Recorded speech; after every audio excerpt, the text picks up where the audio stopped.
Aihuanant, Haisepka, Kasiam Sieu, Mark Robinson, Thonishnet, Iquanasilam Namatanaquail, Aichqualawan, Nutsa, Matsiais. Call the meeting to order with great respect and humility. We acknowledge and honor the land of the Snuneymuxw people. The Snuneymuxw people maintain their profound, unique, and spiritual connection to the land through ageless traditions, teachings, and stewardship and expressions of reciprocity. Our chair of the business committee, Leanne, is not available this evening, and I will be chairing the meeting as vice chair. Well, we wish Leanne well. Are there any additions to the agenda this evening? I don't see any, so any deletions to the agenda at all?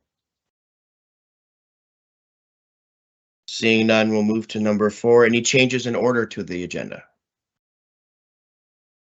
Okay, so asking for approval of the agenda, if we've had a chance to look at it, if we have someone move that, unless we have any changes. I see Chantel has moved to approve the agenda. Can we have a seconder? Anybody? I see Greg has seconded that. What we'll do is, if there are any questions or comments in the chat, we'll do that in the chat this evening. And if there's any opposition to any motions, please indicate that in the chat. Thank you. So we'll call the question. Anyone opposed to approving the agenda this evening? I don't see any. I'll give it a quick second and then we'll say that's been approved. Okay, so we'll move on to the approval of the minutes. Everyone's had a chance to look at the last minutes for the last meeting. Somebody want to move the approval of the minutes this evening? I recognize Tom is moving that, and who's going to be our seconder? On my screen, it shows Chantel as the seconder. We will. Chair, if you could please ask the mover to read the minutes. Or sorry, read the motion, not the minutes. Yeah, I'm not inclined to have the mover read the whole minutes. Thanks, Greg. Thanks. Okay, Tom, do you want to make that motion and read it out for us, please? Now that it's been seconded.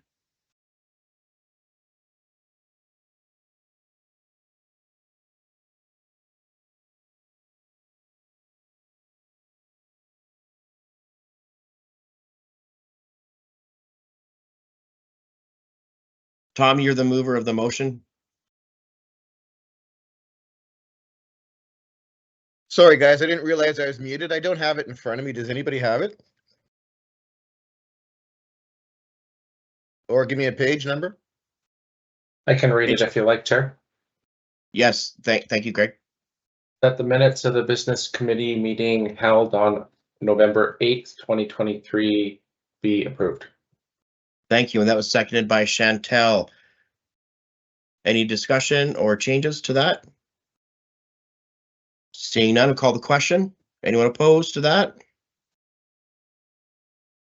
I find it carried. We can move on to presentations. My agenda shows there are no presentations. Karen, can you confirm there are no presentations this evening? That's confirmed. Wonderful. Senior staff reports. This is the meat and potatoes of this evening. And the bulk of this evening will be by our Secretary Treasurer, Mark Walsh. I think he gets a little bit of break halfway through. So you've got the floor. You've got the stage. Curtains open, Mark. Thank you. Thank you, Chair, and good evening. And of course, I merely get to present the work of our amazing staff on a number of these items. So The first item is 8.1, internal audit report, is related to 8.2, but I'll do them separately. And Ms. Lowe is here as well to answer any more specific questions. So with respect to internal audit, the board will recall we removed the audit committee that had been on the books but not functioning for as long as anyone could remember. And what we've instituted is that the audit function would report to this committee. So what we've done is we've started school by school internal audits for a variety of issues, cash controls, and making sure they're following our processes, etc. And so ultimately, the bulk of the report is not going to be brought to the business committee specifically. Of course, if there's concerns or general themes of concerns, we would. But of course, the work is going to be individual schools, which is going to make the kind of work of our individual employees, potentially clear. So of course, we would bring that to a closed session of the board. But what I do want to say is that we've done 2 elementary schools and the district academy programs, particularly ND, and I do just want to really commend what we've seen in our few initial audits, just the quality of the work and the professionalism of our staff. We have really no concerns to note. Of course, practice can always be improved, and in fact, the AP changes that you'll be seeing in just a moment stem partially from our experience at the school level to both respond to a couple of changes in the way we do business and to highlight a few reminders for our staff. But ultimately, we're satisfied that everything is above board at the school level and processes are being followed very well.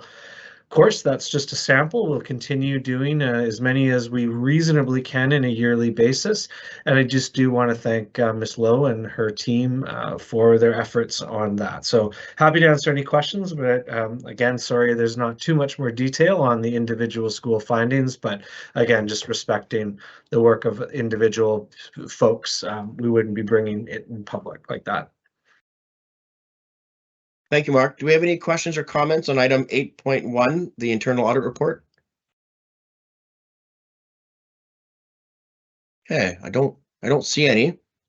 Stakeholders included. Okay, maybe we'll move on to item 8.2, which is regarding Administrative Procedure 337, cash handling.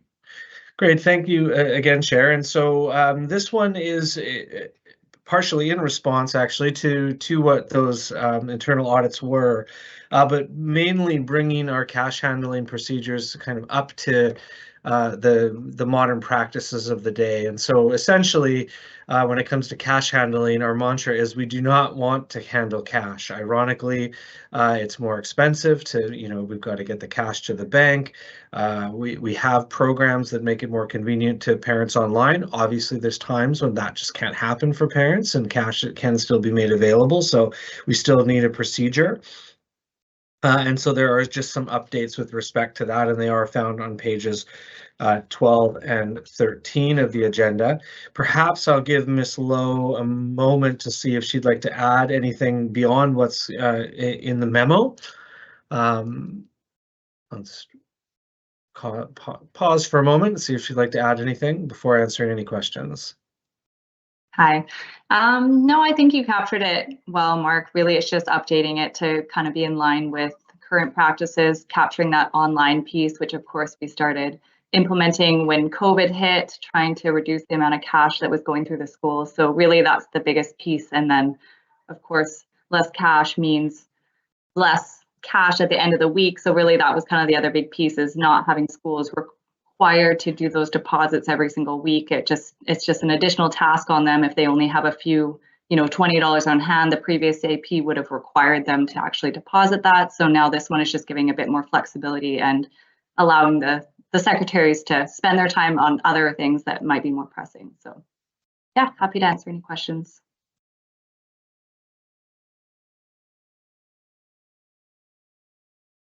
Thank you, Kylie. Thank you, Mark.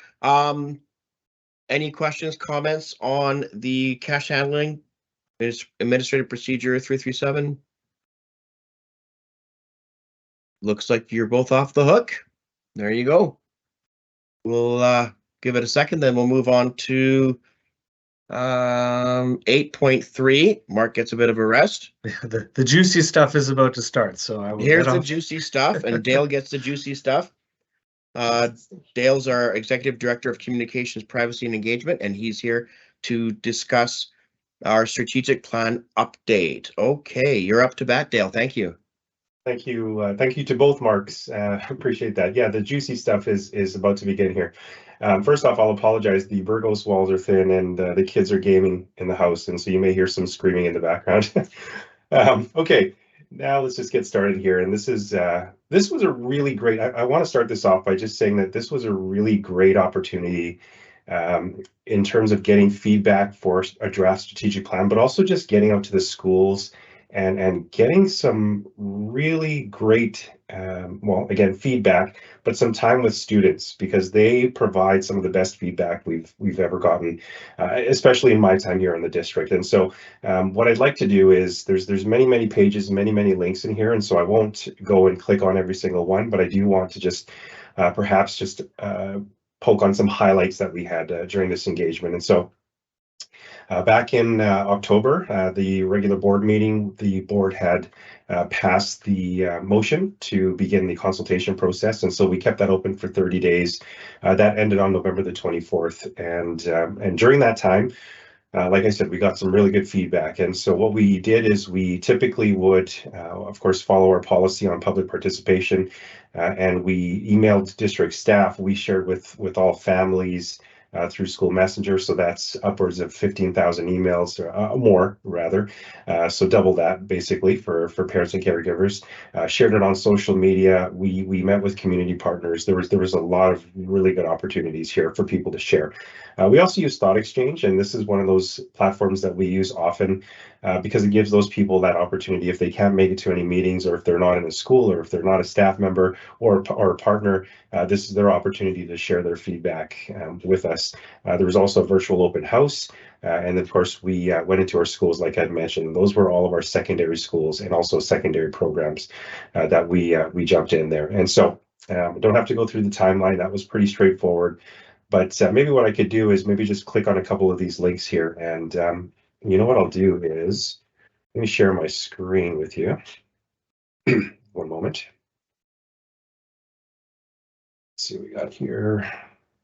Okay, so you should see the draft strategic plan, the information sheet. Okay, so there's that. And maybe what I'll do is, actually, I might share my entire screen so I can flip-flop between documents here. So give me one moment, please.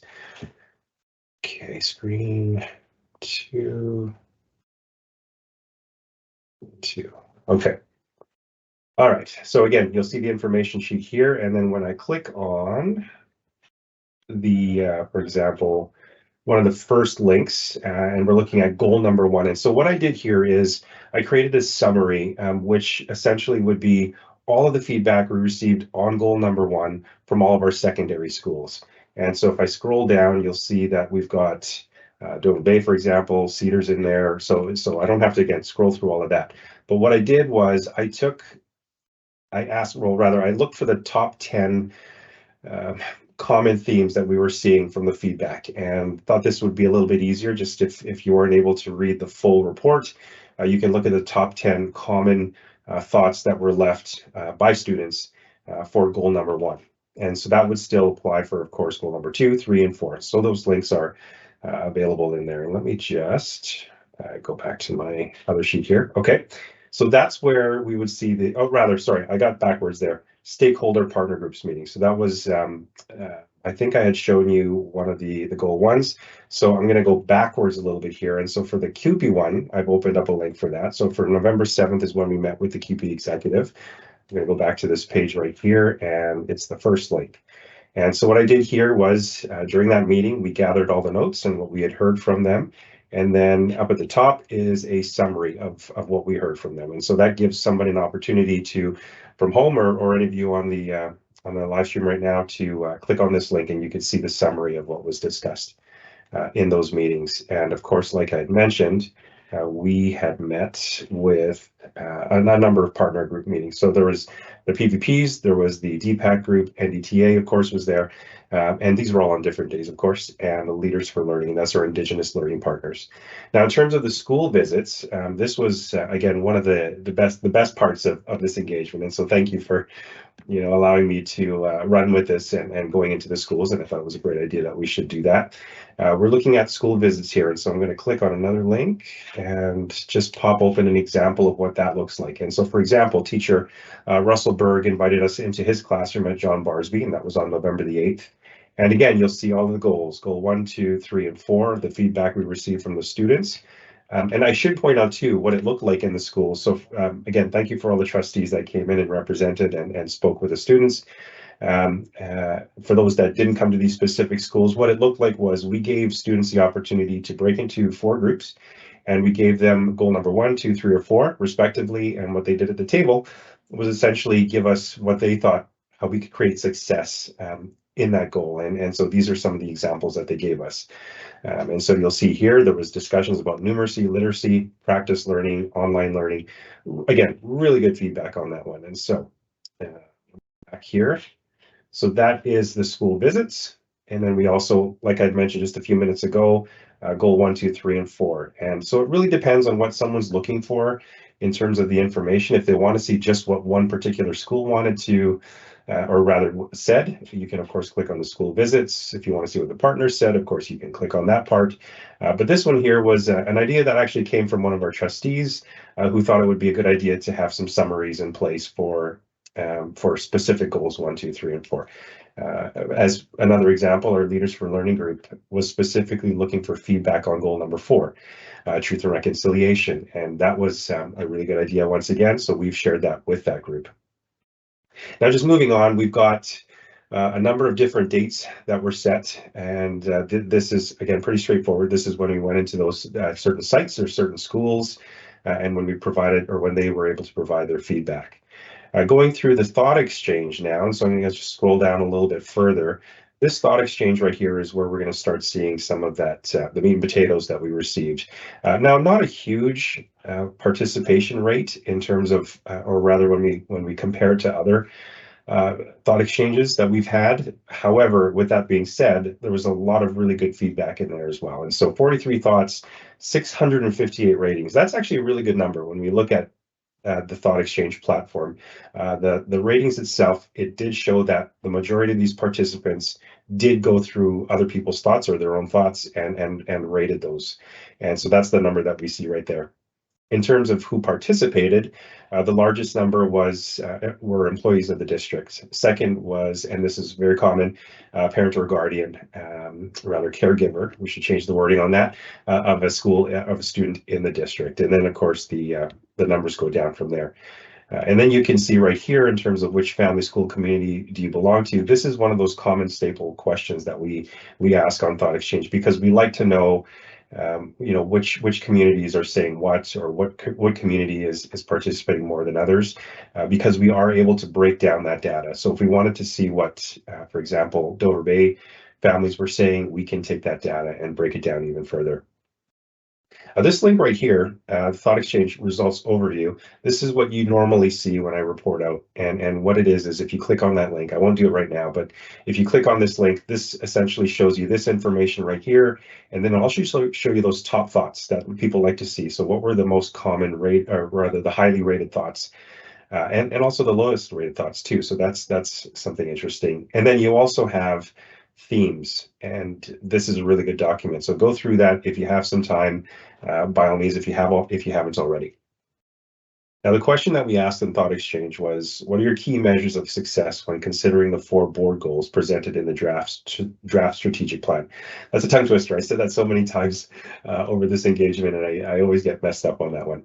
What I wanted to do here was include the key findings. And so what it looks like right now, somebody's ringing the bell for both my dogs. I can just close the door.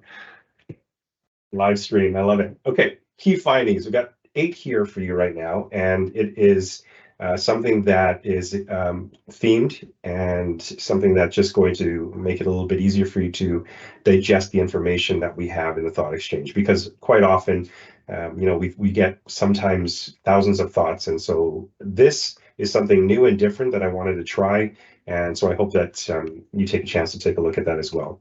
One of the other new pieces that I wanted to include for the thought exchange feedback was a SWOT analysis. So strengths, weaknesses, opportunities, threats. This one, I really liked how this one turned out. And we've got some, again, really good feedback here in terms of our strengths, weaknesses, opportunities, and threats. So again, take that opportunity to just go through this information. There is a lot there. However, maybe what I'll do is stop sharing my screen and perhaps ask Acting Superintendent Laura Tate if she wanted to maybe jump in here and just share some of the highlights that she saw when she was attending some of these sessions, then perhaps even next steps. I hope that's okay, Laura. Thanks, Dale. Through the chair. Yeah, so the student engagement sessions were, I think, particularly rewarding.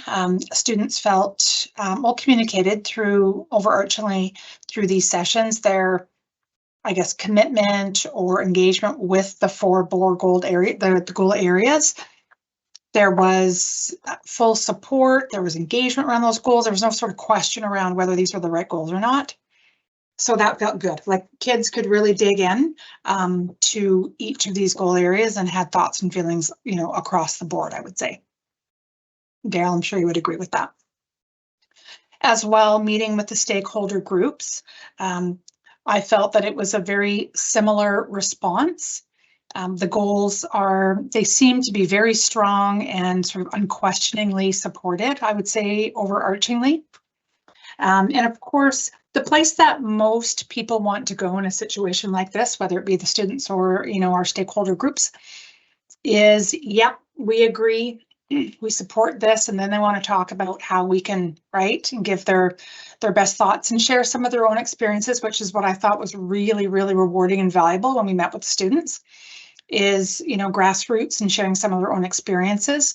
And so, as you can see, Dale has taken a lot of those suggestions and experiences and he's rolled them up into themes because there was, a number of similarities across the meetings, I would say. Yeah, Dale, I think that's sort of my experience with the consultation sessions themselves. I think in terms of next steps, we'll be working to provide some recommendations for you, but I think best that the board sort of digs in around some of this feedback, sort of reviews that. And then we can look at doing our very best from an operational stance as well, at looking at what these themes are, the suggestions, strategies, etc., and incorporate those, do our best to incorporate those into our operational plans as much as possible. And then I think really confirming, I think the board can really confirm for themselves the four, the goal areas. I would like to spend a little bit more time, if we can, just focusing on the objectives and making sure the objectives are really clear and that potentially or hopefully we can find metrics that are directly connected and clearly articulated for each of these objectives so we can, just the board can have a really clear vision and expectations as we move through the life of this plan. I'll pause there though.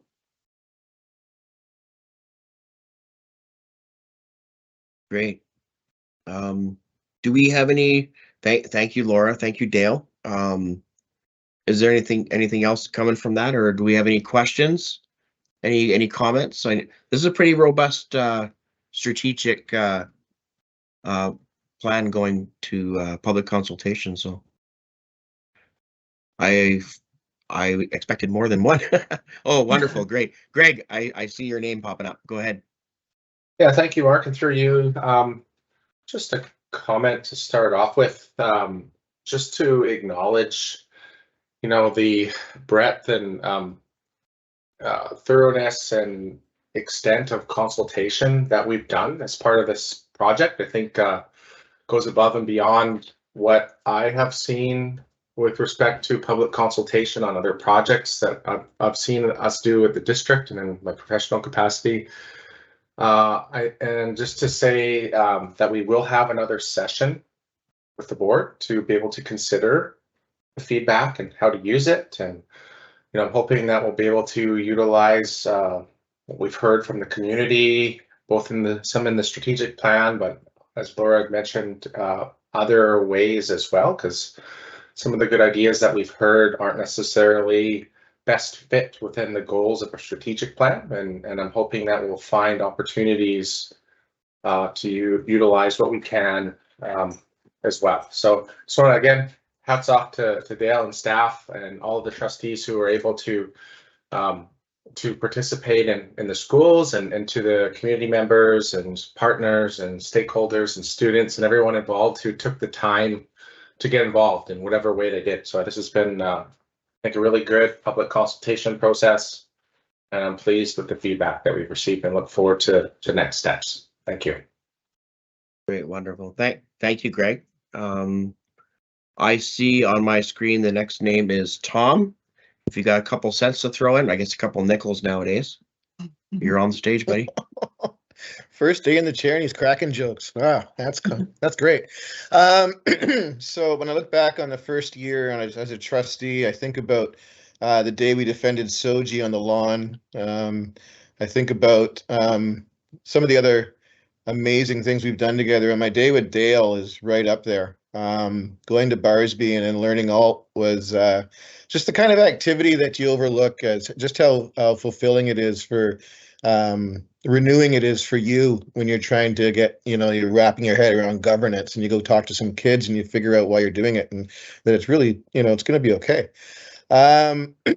So I wanted to thank you for that experience, Dale, and of course for letting me learn a bit more about yourself over falafel. It was truly one of the highlights of my year. My question, I guess, would be is how do we continue to engage this community of learners? Maybe it's the teacher in me, but is there a way to now go back to them with these findings and share them, and maybe allow the teacher to, if we can't get there personally, allow the teacher to follow up with, our next steps, and so they can kind of see that. What I'm getting at here is trying to restore a sense of trust in public officials, and really letting kids get some real experience of watching their ideas get put into action, and not just crossing their fingers, having the pizza and going away.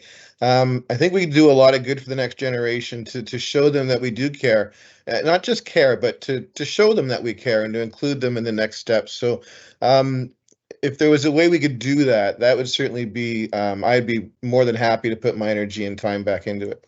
And thanks for putting it together, Dale. Sorry, Tom, did you have a question?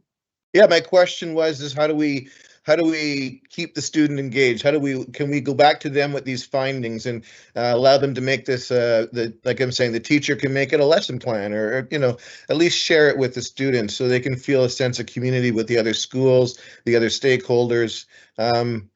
I don't know, just the one and done is kind of, it's missing a learning opportunity. So that's my thoughts. Anyone want to ding it at Mark? I was going to say, just with respect to the student voice, maybe in a more broad sense, of course, the board's going to be considering a more formalized process for student voice and the change to policy next week, I guess. And so certainly that might not be the same students that were in each of the classes, but there's definitely, that's probably the first good opportunity for the board, if it passes it, to refer the matter to the Student Voice Committee specifically. Now, again, whether probably for the trustees to discuss at the next strategic planning working session, how to connect with the specific groups of students that perhaps participated, but certainly the Student Voice group, if it passes, would be a good stop for further consultation and to be able to provide feedback. Great. Yeah, follow-up, sure. Follow-up? Yeah, go ahead, Tom. Just quickly, yeah, thank you, Mark. That's a great venue for it. Mark Walsh, thank you. That's a great venue for it. I'm wondering if it's as simple as, are these now public documents, like these info sheets? Are these posted on our website? Yeah, so would it be as simple as letting the teachers know they're there and then leaving the option open to them to build a lesson around that? That's what I'd want to do. So yeah, so thank you very much for those efforts, and I really appreciate it. Great. Thanks for the question, Tom. Thanks for that, Mark. I believe I see. I scroll up. Sorry. I can see Naomi is next up to bat for a comment. Yes, I wanted to thank Dale for all the hard work in the organization to get this done, and just the key findings. All of them can be incorporated into the four, sort of goals, objectives of the strategic plan. So they can all fit in somewhere, I think. Yeah, that's just my own observation. I look forward to kind of digging into this a bit deeper and seeing what we can do with all this information. So thank you very much. Thank you, Naomi. Kind words for staff. Chantel is on the stage. Hi, I see that Greg did want to comment on what Tom was talking about, so I'm gonna let Greg go first, and then I'll. Oh, that's my misunderstanding. I All thought Greg good. wanted to comment on the thing. Greg, did you want to go ahead? Tanya, are you okay if Greg goes ahead?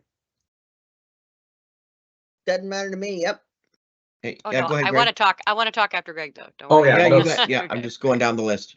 No worries. I think I was just going to add in response to Tom's question. Sorry, my microphone's not in the right place. I think one of the things that we have to figure out as a group still is how we report back to the community on how the board uses the feedback that we received.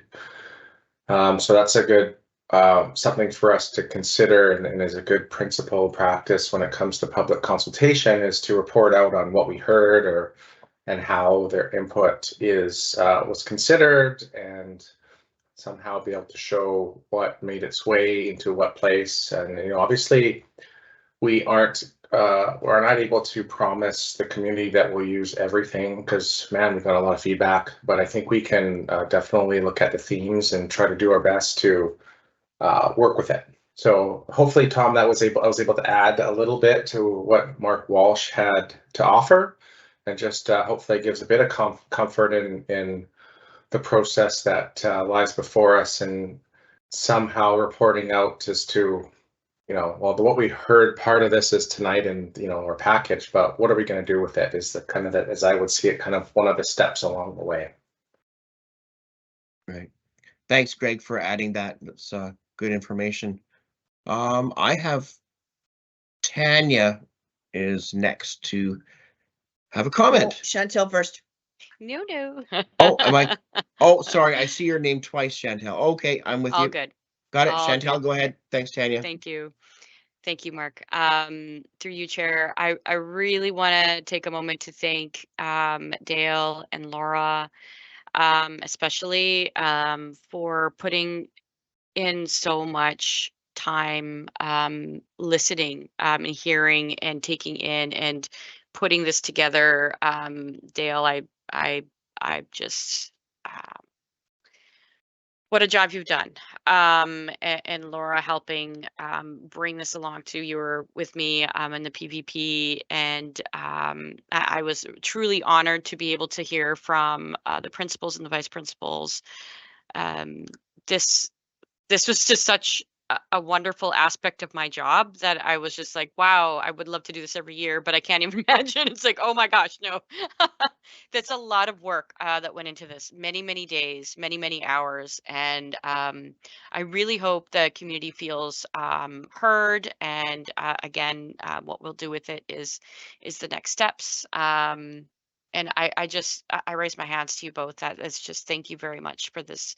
It's, to me, it's like a jewel. It's a wonderful piece of work that we have for our strategic plan and for our thoughts going forward. I truly appreciate it. Thank you. Thank you, Chantel. Does anybody else have any comments or questions? Me, I'm on the list. I do see you. Yes, sorry. There's so many comments in the thing. Thanks. Thank you, Tanya. Go ahead. Thank you, Mark. Through you to Laura, and actually Greg, maybe. Well, I thought this was Dale, you're awesome. You're amazing. You always have an incredible way of taking a lot of information and making it concise and yet detailed enough that I feel like I really get to feel the flavor of it. So I just really valued that. And particularly I was looking at the strengths, weaknesses, that one sheet, and where it came up, something that I think I started saying back when I first was a trustee, and then I kind of dropped it. This whole issue of, well, it doesn't matter because we can't fail. And is a discussion that I would love to figure out a way, or not even a way, a forum for us as a board and with senior staff and maybe with some NDTA reps to figure out how we address that quandary, because I understand the research around child development and adolescent development and the things that we've learned, and we don't want to be punitive. You know, they're not ready for punitive in these years. But we also have to teach them that when you get to university or wherever you're going next, that yeah, deadlines are real. They're not just things we, and how do we do that? And so I hope that we have an opportunity, I guess what I'm saying is through the education committee and maybe through some of our other partner liaison groups to have some of the more philosophical conversations about concerns like student achievement and keeping kids motivated. And the other one I think that I know is a big one for me is bullying. Is we have not, it feels like we haven't gotten better on that one yet. That is a topic that is just huge throughout our system. And it's not a Nanaimo problem, it's a province problem, it's a world problem in our schools. So I hope we can carve out some time to have some of those big conversations. And that was me. So Okay, wonderful. Thank you, Tanya. Some really good words to consider. Does anybody else have anything to add to the strategic consultation report? If not, oh, yep, go ahead, Greg. Yeah, thanks, Mark. I thought I could just maybe provide some initial thoughts on Tanya's comment, because I think it was an important question in there somewhere. Sure. I don't claim to have the answer for you specifically, Tanya, but in general, I think what we've seen is a number of important comments that may not lie directly within the strategic plan, but obviously are important to the community and our staff and our students. So I'm hoping we'll find a way to have those conversations in some manner as we go forward. So it's hard. I don't think anyone could necessarily reply with a specific, this is how you do it kind of thing, because I think there's going to be a number of those types of topics or ideas or concerns that have been raised. So I think maybe we as a board have to get together as part of our session and decide, well, here's this body of good feedback that we want to do something with, and it doesn't necessarily have a direct place in the strategic plan. And I think maybe there's room for us to come up with something working together on that. Great, thanks for that information, Greg. I see Joe has something to say. Hi. Hi, thanks, folks. Thank you so much for this report. Excellent. The one thing I was looking for maybe a little bit more on was things around anti-racism. There's a lot that speaks to achievement and homophobia, but it doesn't necessarily speak as directly to anti-racism. So I'm just wondering if this is an area to perhaps investigate a little bit further. Thank you.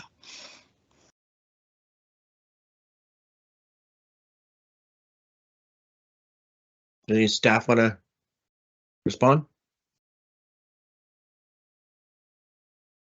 So Joe and Dale, I need to know specifically what we're talking about, like where are you referring to? What are you referring to? And Dale, you're gonna have to put it back up then if Just direction in that respect. That's all. And I don't need any specific answers right now, just food for thought. Okay. Okay, not about the feedback, but more about the strategic plan. Yes, Gotcha. thank you. Okay. Yeah. Great. Gotcha. Thank you. That's clear. Thank you so much, Joe. I'm gonna open up the floor one last time if anyone has any comments on the strategic plan consultation report. If not, I'll just say, go ahead, Naomi. You're up. Yeah, I just wanted to concur with what Tanya spoke about. There are some things that are being addressed here in the report. From strengths to weaknesses to opportunities. I like how that was laid out, Dale. Actually, I thought that was really good. But there are some things, and like I do concur with Tanya, is I think we need to. It's been brought forth by parents and teachers, I think, stakeholders, that we do need to look at how are we preparing our students for the world outside of high school. And also another area that I think, Tom had mentioned, we stood together with SOGI, but I think there's a key point that's been made by some people who have contributed to the survey, in that I think we need to provide more education about SOGI and some more supports, I think, for staff. Those are just all kind of thoughts that I just kind of wanted to bring forth. Thank you. Great. Thank you for sharing, Naomi. I'm still gonna leave the floor open for just a few more seconds if anyone's humming and hawing whether or not they want to say anything, and then we'll wrap it up. We'll move on to the next item. Okay, I just want to echo briefly what all the trustees have mentioned, that they're grateful for the hard work that you've done, Dale, and all staff from Russell at Barsby or Alistair at Dover Bay, meeting with the NDTA, CUPE. It's been an amazing experience, and I think it's a big, robust undertaking. So thank you so much. Yeah. Okay. Thank you for that. We could probably move on, and unless Mark, no, it is Mark. Mark doesn't get his break anymore, unfortunately. So you're back. 8.4 NDSS update. This is something on everyone's minds. Prefabricated modular expansion. Thank you, Mark. Go ahead. Great. So thank you, Chair. And I'll express my appreciation to you for the not doing the I told you so by the end of this report with respect to Forest Park. So I'll just beat you to the punch there. But so what we have here is our update on NDSS. So we gave a brief update, I believe in December, or no, it was October. As we were looking into an option to expand the day at NDSS, which would have solved our issues, because the community has said, well, we want to stay. And so ultimately, though, we were unable to come up with a contractual agreement to be able to pursue the extended day. And so that is what it is. And so we've gone back to the drawing board, and ultimately, we've recently had a conversation with the Ministry of Education and their capital team as they're starting to prepare the business cases and getting the final decisions for the spring capital plan over the finish line. And one of the things that the ministry is highlighting and focusing on is a move to modular and or prefabricated units for expansion. And so I think there's a number of them been announced around the province. So, we have an enormous amount of enrollment growth in this province that's creating quite a crisis to find sufficient space. And combine that with the time it takes to actually, build now, and the increased costs of building, the increased costs or time of getting approvals, etc. that the prefab modular units, something that Alberta has done for quite some time, is something that they're focusing more on. And what you'll find, I think we've seen, is that when the ministry certainly has something that they're interested in trying out, when you put up your hand to be at the forefront of that, I think you have a real opportunity to get support. And so what we've done is had this conversation, and the elementary school and I believe the middle schools have been the majority of the approvals so far in the province. But the ministry definitely recognizes our issue with capacity. The concern, I think, with ND is that if we are seeking to get it replaced, obviously the board has put its best foot forward. It's under the seismic envelope, and there's only so much money in the seismic envelope. So there is a real risk that even though we know, and I think everybody in the province up to the premier knows, how important it is to get ND seismically upgraded, you add the additional capacity and the seismic, and you start to look at a kind of a monster project, to be clear. And so what we've been talking about, and we talked a bit about this last year, is the idea of expanding ND if we weren't going to get the replacement is a little bit absurd. So here you are, you're going to build this relatively new, prefabricated unit right in front of the DAC on the front lawn of ND, and you've got this school behind it that's just not getting anything done theoretically. It's obviously not what we want, but it's a real possibility given the demand for space across the province. So what we're suggesting and what we're recommending is that the board does give staff the ability to start exploring more fully the idea of an expansion. And frankly, we're leaning towards Wellington over ND, both because Wellington, you got Dover sitting, at 1415, and you've got ND 1650. If Wellington was in the 1250 range, rather than, it's built for, 9950 and it's at about 1100. Now you've kind of balanced the school, and you haven't built ND to be a monster for, a permanent period of time. We did hear in the feedback from our community some questions, and again, I'll credit Trustee Robinson for asking this a few times, but, have we considered moving Forest Park to Wellington? And the response was no, because the idea of expanding Wellington in the short term seemed very unrealistic given our dynamics at ND. Now it seems a bit different. So what we would like to do is essentially have the board allow us to explore in more detail, start seeing what that would look like, how many classrooms we would add, how we could ensure that we could get sufficient amenity space at Wellington if we were to expand it, because we won't get a bigger gym. That'll be a permanent problem. But what are the things we can do with prefabricated for secondary schools? Then we would come up with a plan, and obviously it would involve consultation with Forest Park to see if they were interested. But this kind of prefabricated planning is a 2.5 kind of year project, not a 5-year project. And so it could have a real impact in a shorter period of time. If we don't get ND's replacement, then we're still moving on the capacity issue, not the seismic issue. ND gets right-sized, and then finally, when we get ND rebuilt,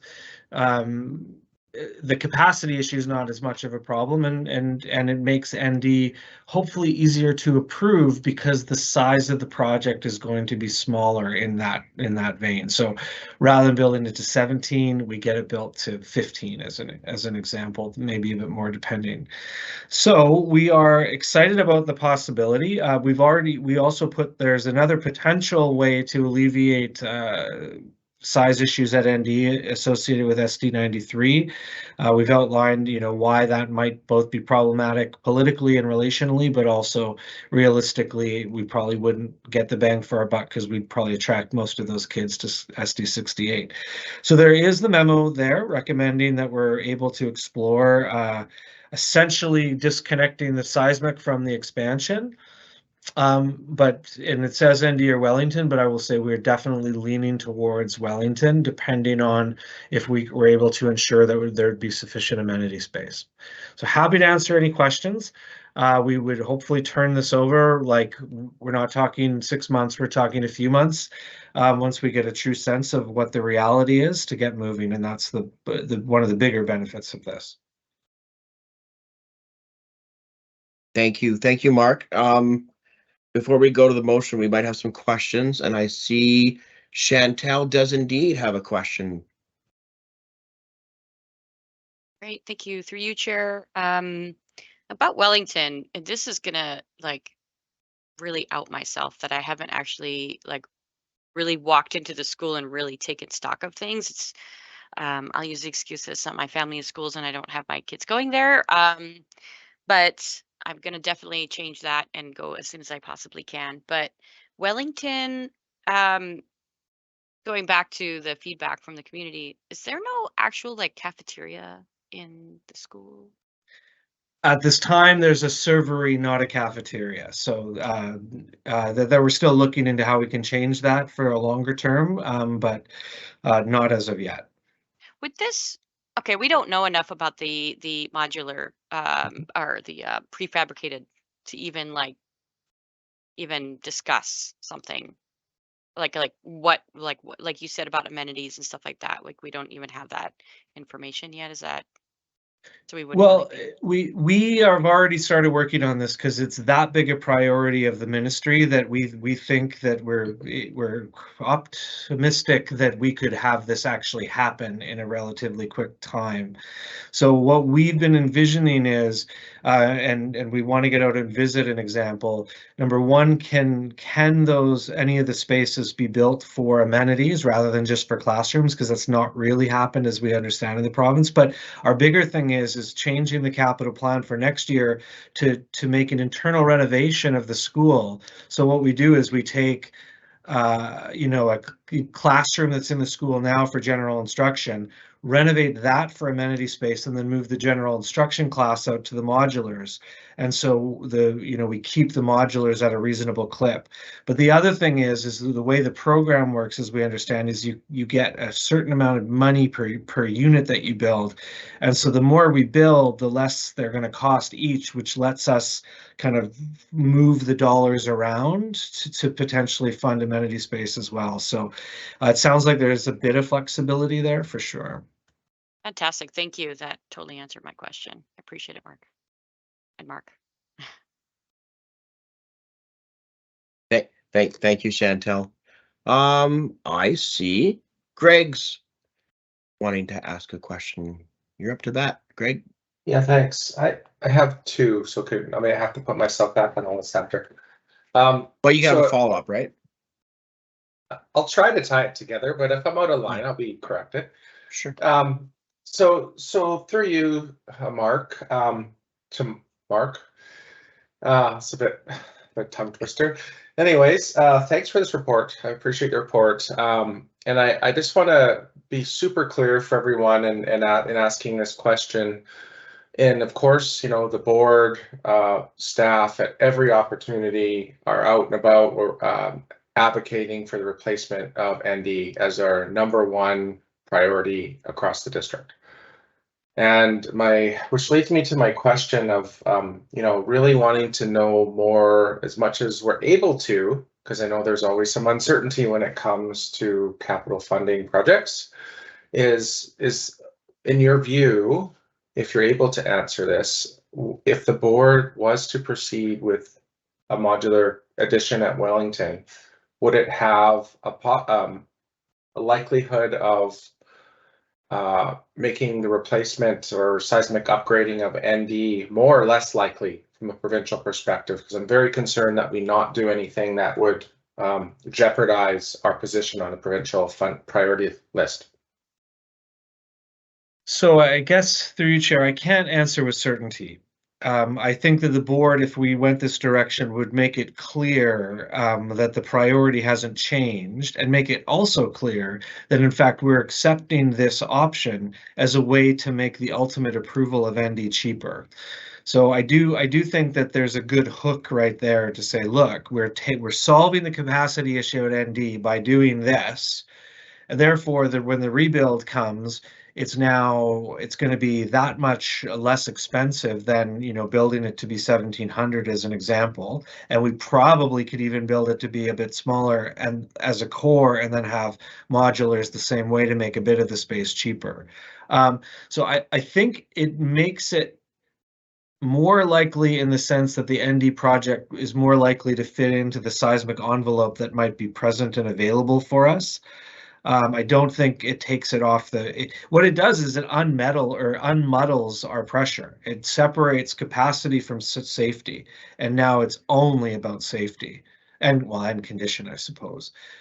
So I personally think that would be a benefit to us, but I couldn't tell you what the thinking of the ministry is. Thank you. You had a follow-up, Greg? Or do you want to come back for round 2? I'll come back for number 2 because it's a completely different question. Sure. I'll send that back to the list. Okay. And I think it's a short list. Okay. So you're up again, Greg. Go ahead. Okay, I'm off the hook.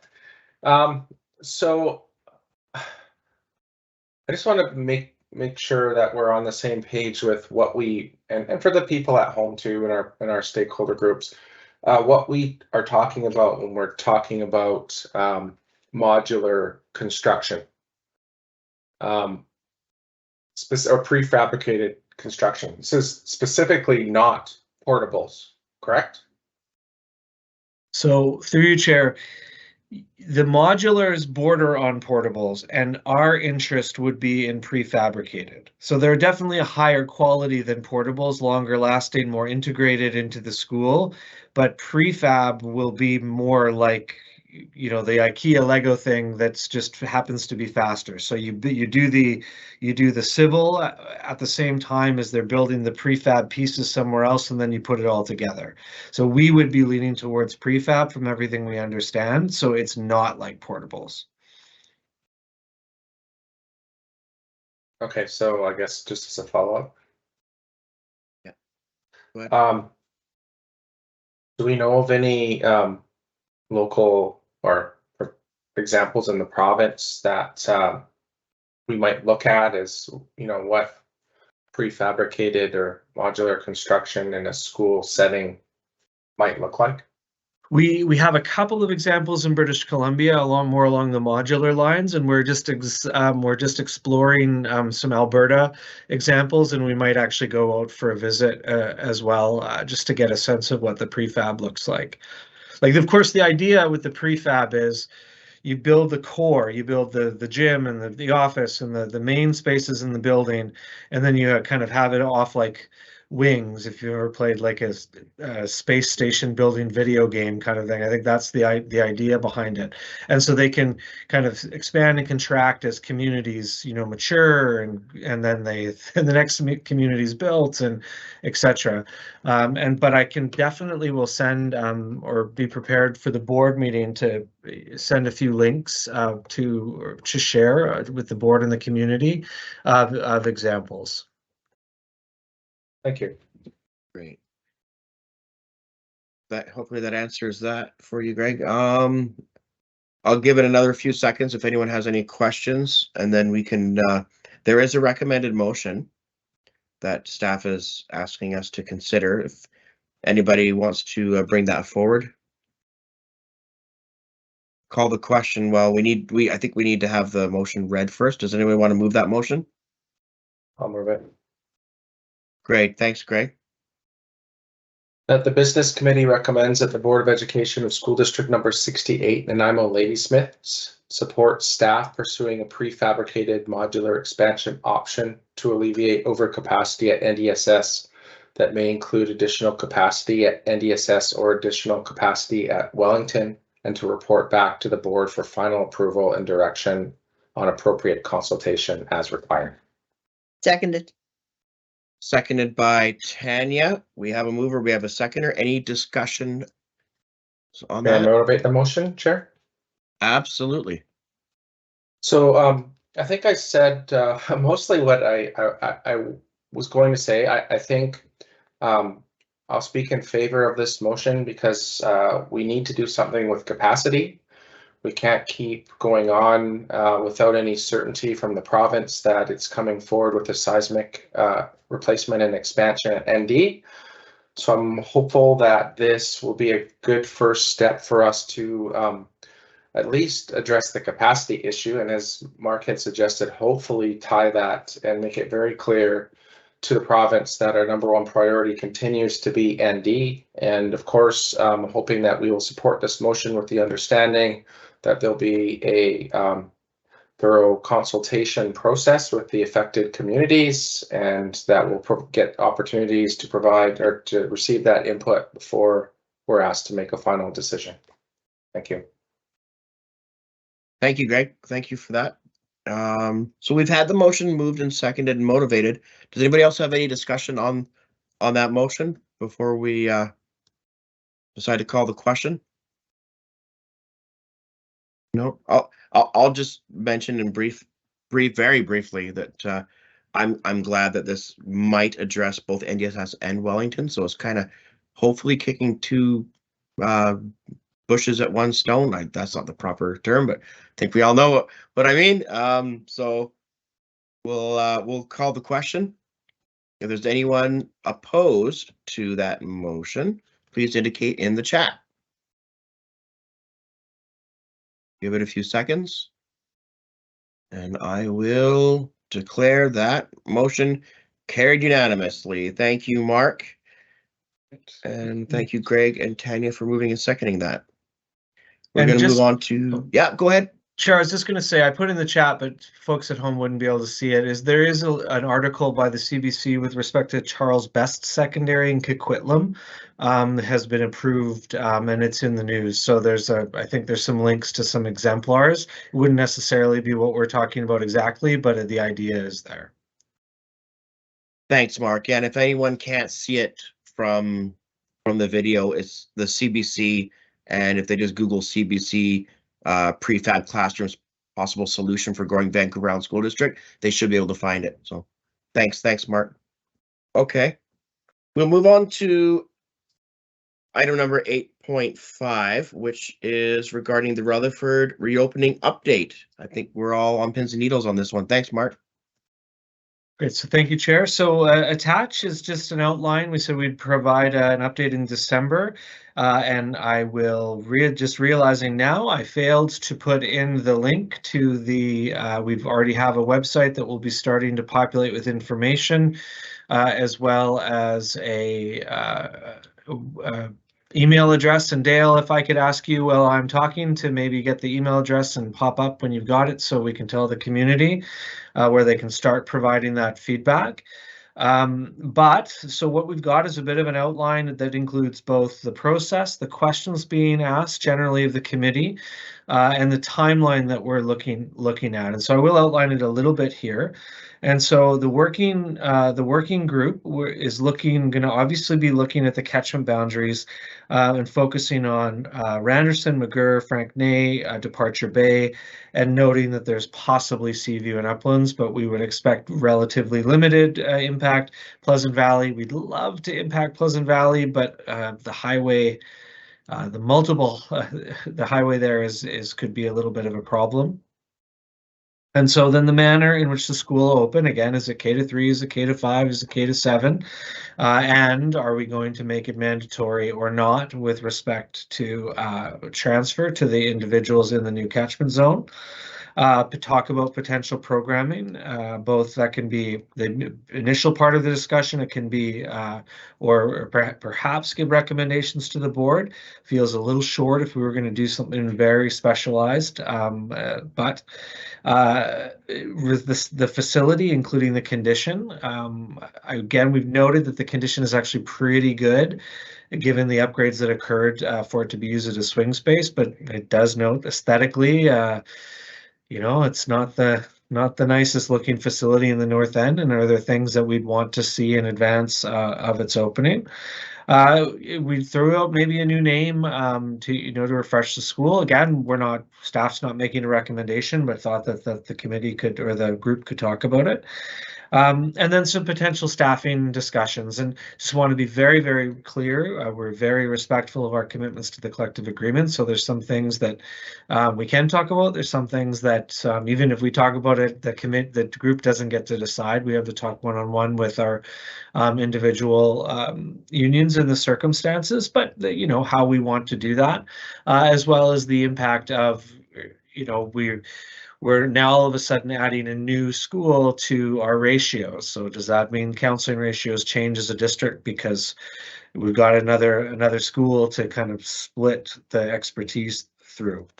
We are already hired our geospatial group to start working with our municipalities with respect to updating our 2020 numbers with both the economy, the way that it's going, seeing whether our initial 2020, you know, the amount of kids per dwelling unit is matching, or we need to adjust that, as well as we're having a little bit of trouble how interpreting the province's new housing legislation and how that may well impact that area. Of course, it's probably going to speed up growth in the north, but we're going to get that sense as well. So that'll feed back to the working group. And then, so just you'll note that the timeline is there. So we're going to meet we've already got a date set where it'll be set. I think we sent out invites.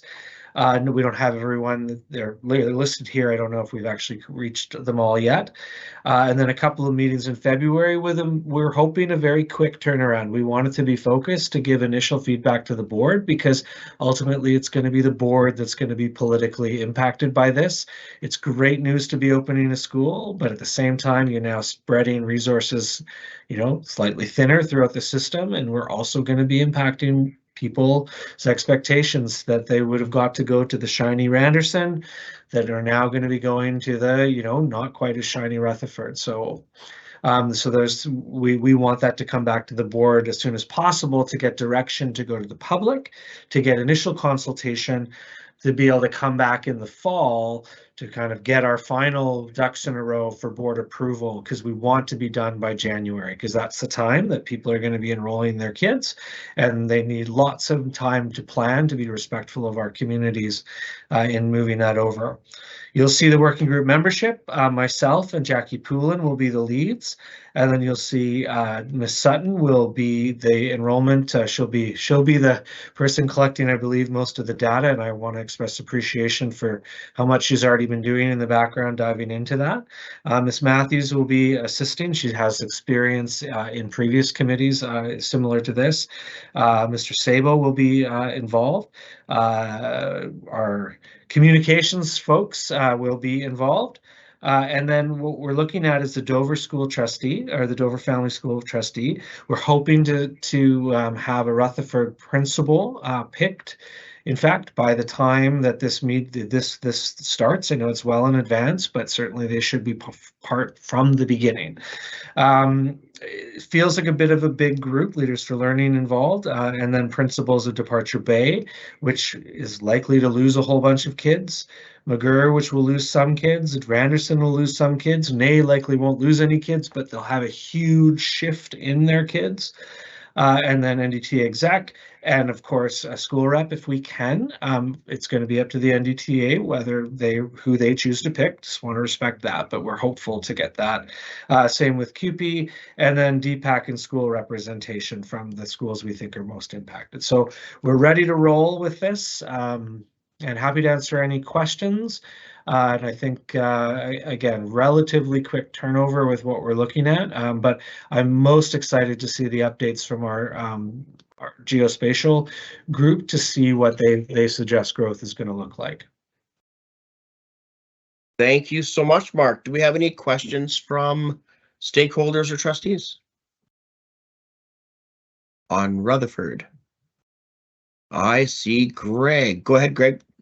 Yeah, thank you, Chair, through you to staff. I'm wondering if, with respect to the working group membership, if we have considered either like a PAC rep from each of the schools catchments that are affected or potentially affected, or some kind of community representative And the reason I ask is just because having someone from each of the areas or some kind of school connected community member might help us alleviate some of the community concern before we go out to finalize the plans and you know, seek community feedback. Yes, sorry. We envision inviting DPAC, but we also envision inviting PAC representation from McGirt, Departure Bay, Randerson, and Franknay. My apologies. I see that at the end of the list. It was I missed that somehow. Sorry. Thank you. And we will, of course, be requesting that the trustee rep keep the city council, you know, rep for that area in the loop on the matter as well. Thanks, Greg. Sometimes questions asked that are like that are it's totally fine because not everyone can see the agenda. So there's value in that for people watching at home at YouTube or whatnot. So thanks, Greg. Do you have a follow-up at all? No, I may have more questions, but I'm good for now. Thank you. Sure, I can put you on that really long list. Okay. So we're talking about Rutherford reopening. Anybody want to ask any questions or have any input? If not, we can invite Greg to come back and ask another question.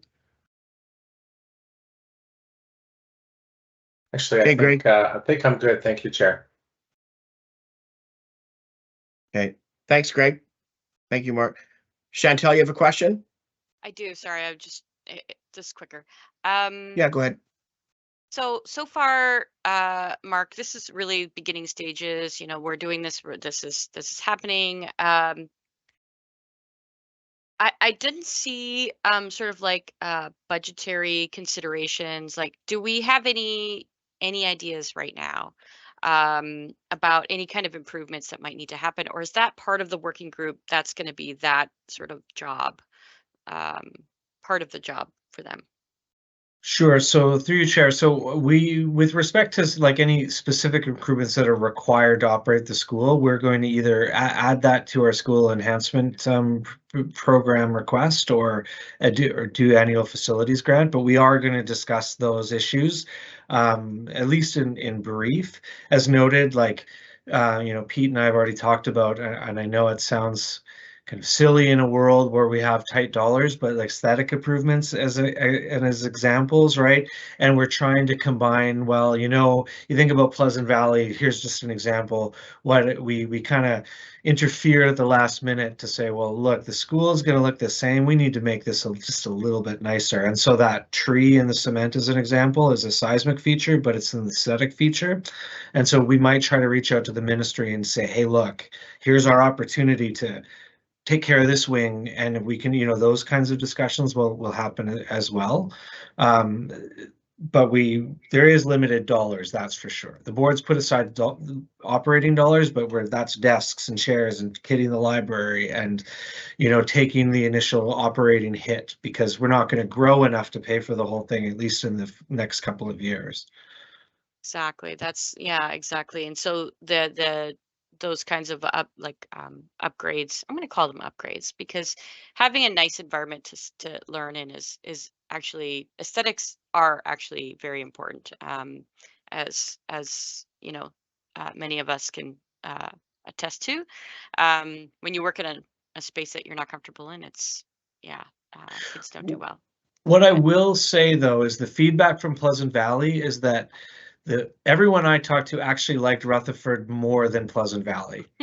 Now, not the look from the outside, of course, but just like the design and the layout and the grounds and the class, etc. It was so it's really ready to go in that regard. We could operate a school there tomorrow, and it would just look a little outdated. That exactly. I remember when you did the walkthrough, I think last year, and I wasn't there, but you guys got to show me on the video.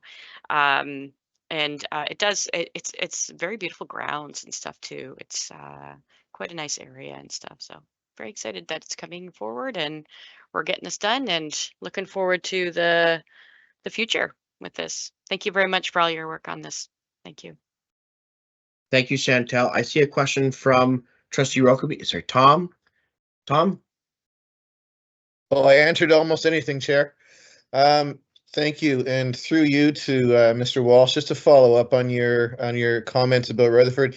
When is the district projecting it to have the numbers to run on its own, you know, to not have to subsidize its operations? How many years do we anticipate that taking?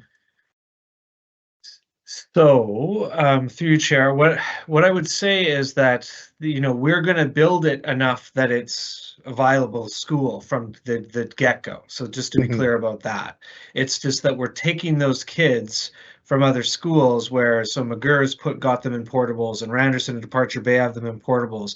Every time you put a kid in a portable rather than open a school, you save a bunch of money to spend on other things. Hence the reason it closed.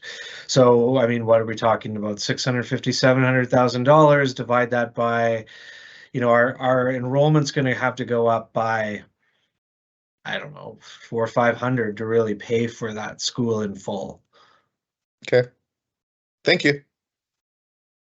Thanks. Thanks, Tom. A few more seconds if anyone has any comments or questions regarding the update for the opening of Rutherford and what's coming down the pipe. If not, I'll just quickly mention in passing that I've heard a number of parents and members of the community in the North End that have said that if it came down to having a palace or coming down to having a safe school, I think we'd err on the side of safety over aesthetics. And I've heard that quite a bit, and but we'll see how it goes. We'll see how, of course, Rutherford is in the safe zone, as you will. So that's positive coming out from having Pleasant Valley there. So thank you, everyone. Thank you, Mark, for that. Thank you, all the questions from the trustees, and we could move on to. Oh, and sorry, Mark, just to two things. One, I can assure you there will not be a full seismic upgrade in advance of the opening. There just will not be. So I don't want anyone to, like I said, when we're targeting a certain, like maybe zone of the school, that would be great if we could get it, but there will not be a full seismic upgrade prior to the opening. And number two is I'm thankful Miss Sutton didn't jump on, but sorry, we're looking at about 110 additional enrollment in the district would pay approximately for the operating costs. So I did misspeak. Sorry about that. Yeah. No, thanks for that, Mark. Thank you. Okay, we can move on to item 8.6, which looks like there's a couple motions attached. So we'll let you go ahead, Mark, and continue on. Hope your voice is holding up. So, yeah, apologies, everyone. So this is a report of the policy committee, and we met last Friday with respect to a couple of recommendations to change the policy committee work plan. And so this is just to ensure that the board is supportive, and perhaps it's not, because it definitely is a lot of work what we're proposing. So there's two changes to the work plan that we're proposing, and one of them is probably relatively easy, and that's the idea of looking at policy 2.5, which is currently the trustee criminal record check. The idea of incorporating that policy to be more about what happens at the beginning of a trustee's term of office. So not just a crim record check, but orientation is another thing to make sure that the board knows what can be expected, you know, who's responsible to do what in advance. And so where the board hits the ground running right at the beginning via its own policies. And so a number of districts have similar policies to that. And so that's the first idea. So we'd like to add that motion or that aspect to our work plan. The second one is a little bit bigger in the sense it's not trying to change necessarily the substance of what goes in policy, because that would that's not the issue here. The issue is we're looking at reviewing the structure of our policy book. And what I mean by that is that we've talked about, and I think we've experienced some confusion about you know, the role of policy and the role of administrative procedure, the connection between the two, you know, what authority is delegated and how that authority is delegated. And when you look through our policy manual, what you will see is that this concept in 2012 was created of, we're going to be a policy-driven board. And so a whole bunch of policy was moved into administrative procedure, but you can also tell that it was just moved over. It wasn't kind of redrafted. So we have a whole bunch of policy looking statements in our administrative procedures, which in themselves is not a bad thing, but it's a bit confusing because our administrative procedures talked about what the board believes, etc. And so the idea is we want to clean that up a little bit. But another big thing is that the board has done some really important policy work in the subsequent 11 years or coming up to 12 years since that happened. And what you see is that we'll create a new policy like the continuous improvement of instruction as an example. And then you'll go and you'll look and you'll see, wait a second, we have policy 3.3 that kind of talks about the exact same ideas. So it says, you know, we have one that says, here's what we think about it, and that's the fundamental foundational for the district. And then we have another policy that either says almost the same thing or maybe even slightly different. And so you either get repetition or something that could cause confusion. And so we found, I think, a number of times where people don't know which policy necessarily to rely on when we're looking. Okay, well, how does that decision get made? What is the basis? What is our current stance on things? And so, and the other thing, of course, is that we have administrative procedures, which in most districts kind of match up with a policy. So you have a policy about school naming in our case, and then we have an AP that talks about, you know, how we're going to put a plaque on a tree or something along the lines of what's in the spirit of the school naming policy. We have a whole bunch of APs that would almost be orphaned. And of course, it's okay. The superintendent has the ability in our own policies to create administrative procedures, but it's really confusing if you're a member of the public trying to find out how does it work? What is the board view of this? And then how does it function in reality?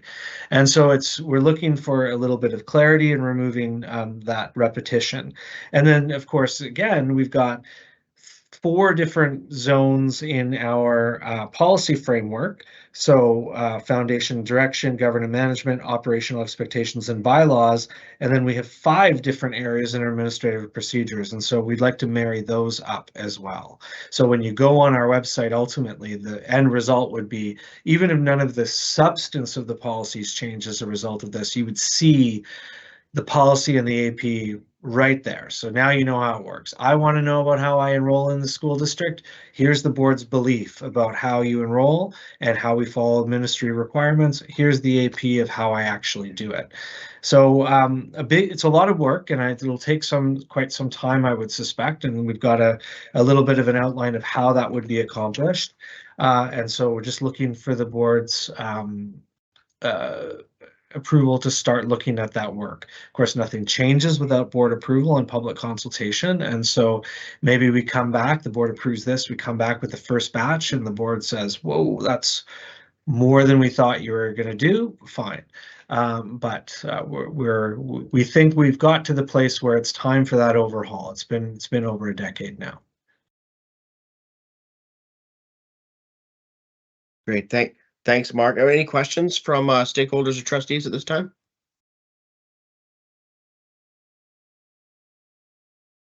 I see Greg has a comment. Go ahead, Greg. Yeah, thanks, Mark. So thanks for the report, Mark. Just having served on the policy committee, maybe I can just share a little bit, and hope you don't mind me sharing the backstory, Mark, about your pink Post-it notes behind you. But that's kind of a rough visual representation, I think, of our policies and APs and how things fit together, how they could fit together, ideas, that kind of thing. And as I see this, at least in the second recommendation, it's kind of like alignment and refinement. And it's trying to make it simpler for both the board, staff, and the community to use our policies and understand the administrative procedures that go along with them.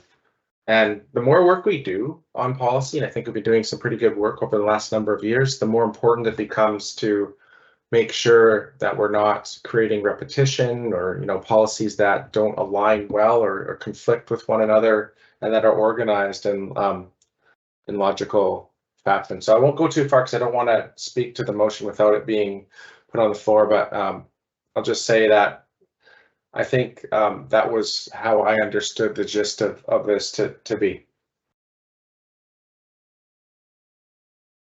Thanks, Greg. Do you have any? Okay, good. Thank you, Greg. Anybody else have any more comments or questions before we have a proposed couple motions, and Chantel has volunteered herself to read those out. If you got them handy, Chantel, I do. take it away. Great. Number one, the Business Committee recommends that the Board of Education of School District Number 68 in Nanaimo Ladysmith approve the addition of Policy 2.15, Trustee Criminal Record Check, to its work plan with the intention of adding trustee orientation to the purpose of the policy. We have a seconder for that. I see Greg seconding that. Do you want to motivate the motion, Chantel? Sure. Again, it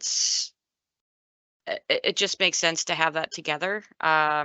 It makes sense to have that criminal record check happening right at the beginning of the term, and having trustee orientation clearly kind of like set up so that we know what to look for. Even folks coming into it who are running or something like that know what to expect also when they arrive, if they arrive. So yeah. Great. I fully support Thanks, Chantel. Thanks, Chantel. Any questions or comments before we call a motion? Because I'm going to call it in a hot second here. Okay, going to call the motion. If anyone is opposed to this motion, please indicate it in the chat. And I'll give it a second or two, and then we will call it unanimous. Thank you. There we go. Do you want to read the next one, Chantel? Yes, please. The Business Committee recommends that the Board of Education of School District Number 68 in Nanaimo Ladysmith approve the addition of a general policy review to its work plan with the intention of rationalizing and aligning the board's policy manual. Wonderful. And I see that it took Tom about a second to second the second. So he seconded the second one. To motivate the Motivation? motion, I'm on the policy committee. I will be again this year. Policy is integral to a well-functioning district. We have some great policies, we have some great APs, but as Mark Walsh said, they need to come together to be clear, to be understood by everyone. This is, sitting in meetings talking about these policies and stuff, we're sort of like putting out fires here and there, and really it's just maybe a full overhaul was exactly, I think, what is needed, and I'm really glad Mark Walsh brought that forward, because that's kind of what I was kind of hoping for as well. So super happy to see this on there. I know that's sort of weird and dry maybe for some folks, but I love policy, and so I think that's going to be some great work happening that we can really look forward to. Yeah. Great. Thanks, Chantel. Does anyone have any questions or comments before we hit up the motion for a vote?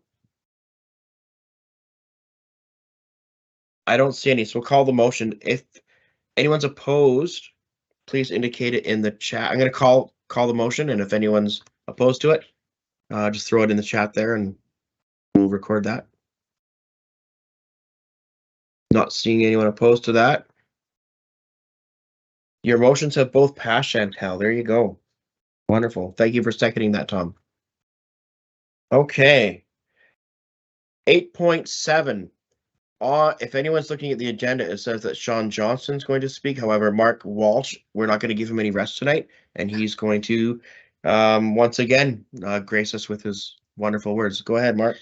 Thank you, Chair. And so, and again, Sean could come and speak to this because he's led this process, but this is one of those odd ones where the board doesn't have a heck of a lot of choice but to pass the motion that's put in front of it if it wants to be consistent with legislation. So here is the Public Interest Disclosure Act, with the board just enacted in its last board meeting.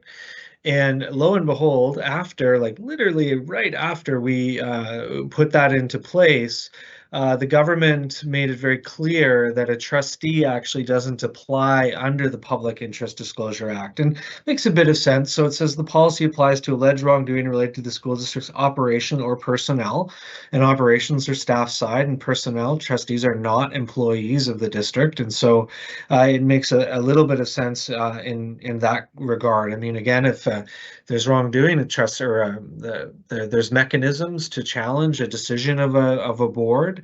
Trustees have internal mechanisms with respect to trustee wrongdoing, and of course, if trustees think that a staff is wrongdoing, there's mechanisms to bring that forward as well. So it's just a relatively simple change to the policy to align with what you'll see on page 29 and 30, which is an order in council that specifically omits trustees from this particular piece of required legislation, and so therefore the policy definition would change as well. Okay, thanks, Mark. Does anyone have any questions or comments on that? I was reading over it and it looked a little interesting from a philosophical point of view, why the province did that. Mark, I have a question if no one else has a question. Any idea why the province moved to change that? Well, I think it would again be a little bit odd that a politician would be subject to the same process that staff would be in that regard. Again, because individual trustees wouldn't have, like, so for instance, I would have access to sign a check as an example. A trustee is not going to have access to sign a check or do something like that. So partially that, and the board acts as a board. And maybe it's to limit the ability to politicize the particular aspect. I'm not totally certain. The other thing is when you think about it, like, let's assume it was a complaint against a trustee for a moment. Well, then you have the electoral process, you have the school act that says the things you can and can't do. We know the fact that that there's, judicial review processes that to a certain amount limit the scope of what the outcome and ramifications for a trustee could be. With respect to making a complaint, I mean, again, the trustees are ultimately holding staff accountable through the superintendent, and so you would assume that if you had a concern, that's how it's going to get raised, as an example. Okay, that's a bit more clear in my head. Thanks, Mark. I recognize Tom has a question. Thank you, Chair, and through you to Mark. Yeah, my sense of this is maybe we should put this on a closed agenda to talk about a little bit and how this might pertain to our work. I like that. I brought this up in the policy committee, and I'll just offer it here as well, that I could see where the trustee, as a member of the employer group, and as a politician, it doesn't make sense. My concern is that is there protection for individual trustees, and I hate to put it this way, but in the face of other trustees. Whereas one individual may have something to disclose, and the other trustees may not want that disclosed. It's a very hypothetical situation, but I think this policy deals with hypotheticals. So I guess I'm looking for a bit of a venue where we can just talk about what the Public Interest Disclosure Act is going to mean to our operations, and then maybe particularly to us as trustees, and be able to understand why there was this, because I heard about this debate months ago about whether trustees were going to be included under the final terms of the policy. And it seems like it changed even since I was told one answer. I'd just like to understand a bit more, if that's possible. Maybe that just belongs in what I wish I knew more in a closed session. Thanks, Tom.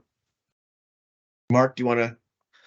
And I would also suggest, and I think that's a great idea, I also would suggest that when the board has its review of the code of conduct, that's potentially another place to kind of see how an appropriate mechanism might fit, because of course the scope of the policy specifically states doesn't displace other mechanisms set out in the district policy for addressing and enforcing standard of conduct, disputes, complaints, grievances, etc., etc., etc. So there's nothing that prevents additional avenues. It's just that the specific legislative outcome of having that ombudsperson, etc., is just now a little bit more limited in scope than it perhaps was. Thanks for that clarification, Mark. I appreciate it. Thank you. Thank you for your question, Tom. And thank you, Mark, for answering that. If there's no more questions or comments, we can go ahead and entertain someone want to volunteer to make the motion there that staff has kindly Yeah, put I'll do together it, Mark. for us. Okay, go ahead. Oh, is it on both pages? It's on No, it's page just the one page. Okay. on The page business 3 at the committee. top. Sorry, go ahead. The business committee recommends that the Board of Education of School District Number 68, Nanaimo Ladysmith, adopt the revised policy 2.22 - public interest disclosure. We have a seconder for that.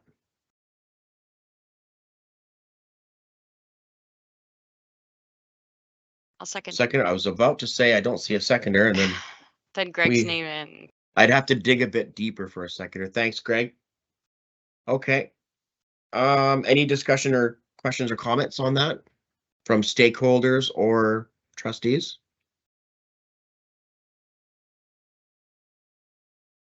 Okay. Then I'll call the question, and if anyone has any opposition to the motion, please indicate it in the chat and we can record that. Otherwise, forever be unanimous.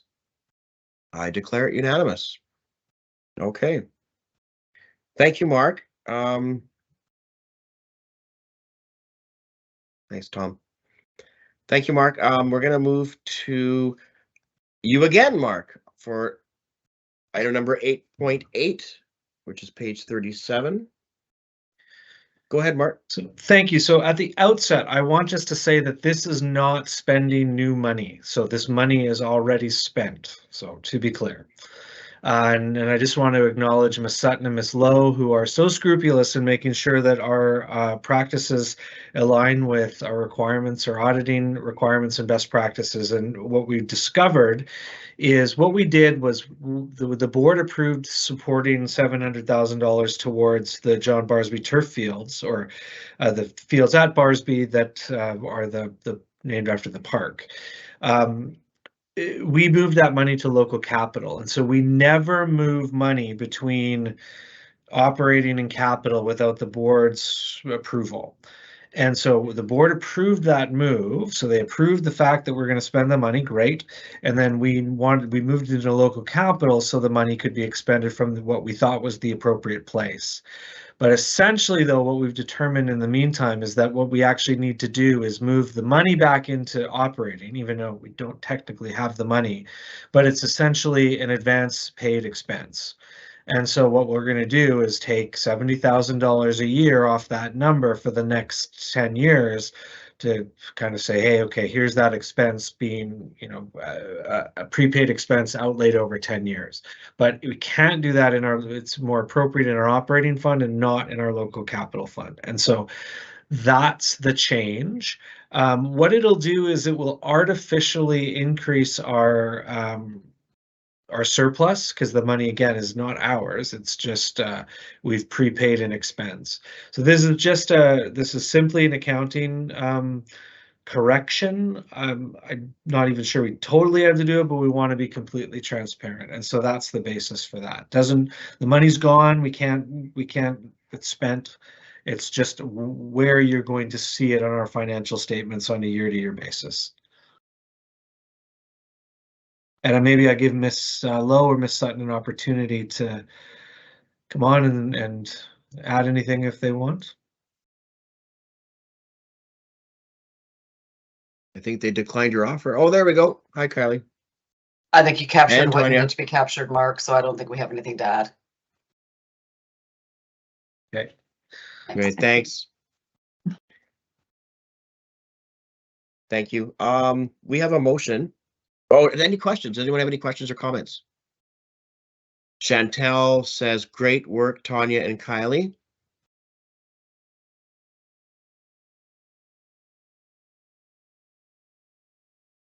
And I apologize.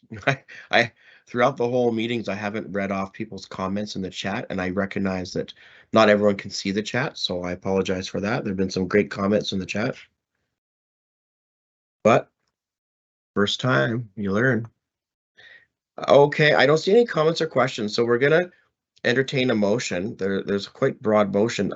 Tom indicated that he would be willing to read that out, and I'm going to invite Tom to do so.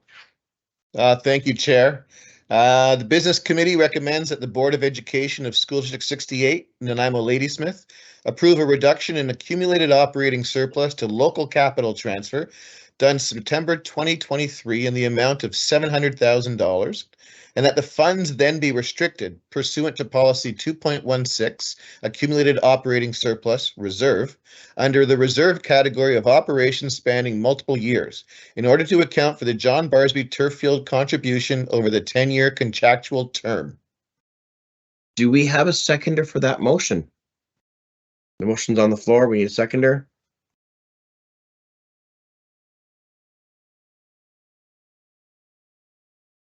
I'll second it. Thank you. Tanya. I think Tanya got it in before Chantel verbally. So I'm going to give that to Tanya, and Tanya second the motion. Do we have any discussion or questions on this? I'll just motivate the motion if I can, Chair. It's fantastic to drive by that neighborhood and see the work underway. Again, my zone report this year was about the power of partnerships in the South End zone, and this is just another example of our staff doing great interorganizational networking and making these wonderful things happen for our kids. So thank you very much, and I urge you to support the motion. Thank you, Tom. We're going to invite stakeholders and trustees to comment or question on the motion that's on the floor before we call it. Give everyone an opportunity. Don't see anyone. Okay, so we'll call the question. If anyone is opposed to the motion, please indicate it in the chat.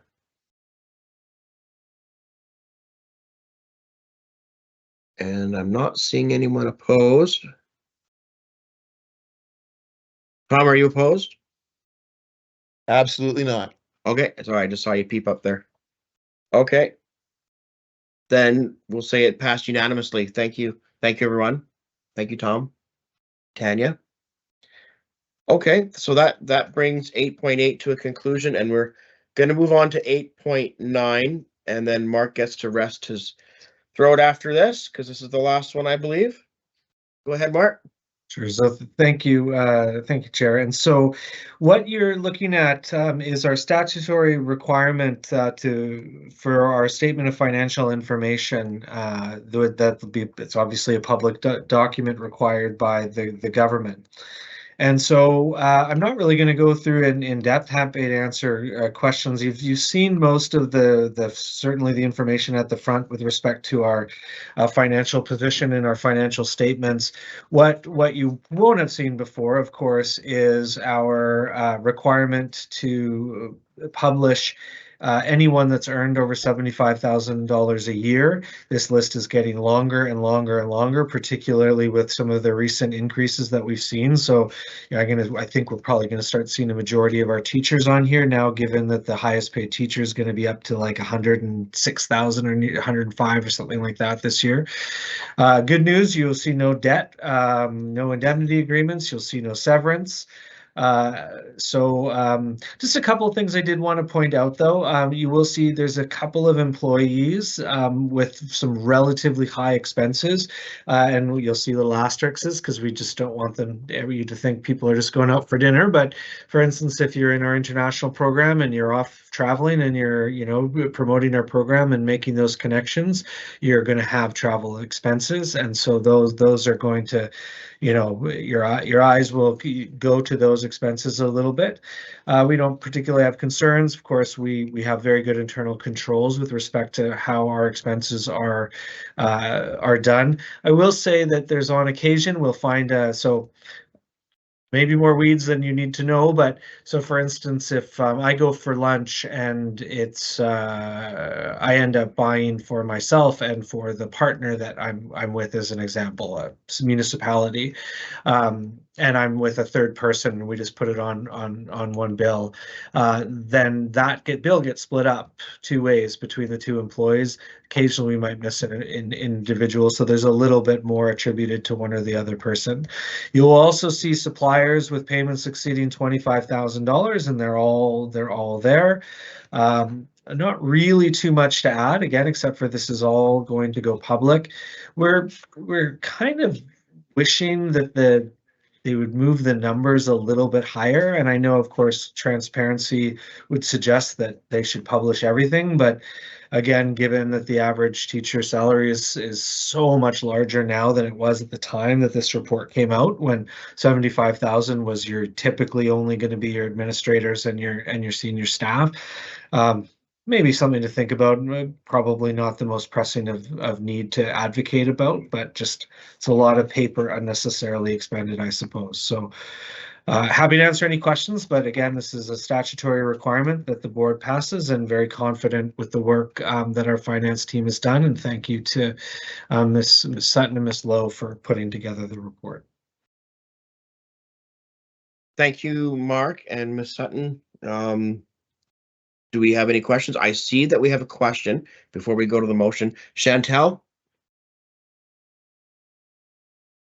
Hi. I don't want to open a can of worms or anything like that. This is not why I'm asking this question. It's just more for folks who are looking at this and going, "Oh my goodness, we're doing suppliers with payments exceeding 25,000."